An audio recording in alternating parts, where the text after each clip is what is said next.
సర్వమంగళ మాంగళ్యే శివే సర్వార్థ సాధికే శరణ్యే త్ర్యంబకే గౌరి నారాయణి నమోస్తుతే.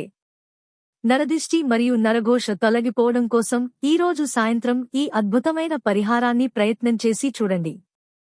ఈరోజు సాయంత్రం మీ ఇల్లంతటా సాంబ్రాణి ధూపం వేసి గోమూత్రంతో గాని లేదా పసుపు నీటితో గాని ఇల్లంతా సంప్రోక్షణ చేయండి. అనంతరం ఒక నిమ్మకాయతో ఇంటికి దిష్టి తీసి దానిని ఎడమకాలితో తొక్కి ఇంటి బయట పడేయాలి. ఆ తర్వాత కాళ్ళు చేతులు శుభ్రం చేసుకుని పూజగదిలో దీపం వెలిగించండి. అమ్మవారికి కుంకుమార్చన చేసి ఆ పవిత్ర కుంకుమను ఇంటి సింహద్వారానికి, తులసి చెట్టుకు అద్ది మీ నుదుట కూడా ధరించండి. ఇలా చేయడం వల్ల ఎంతటి ఘోరమైన నరదిష్టి, నరఘోష అయినా తక్షణమే తొలగిపోతాయి. ఈ పరిహారాన్ని పూర్తి నిష్ఠతో ఆ దుర్గాదేవిపై నమ్మకంతో ఆచరించండి. ఓం దుం దుర్గాయై నమః.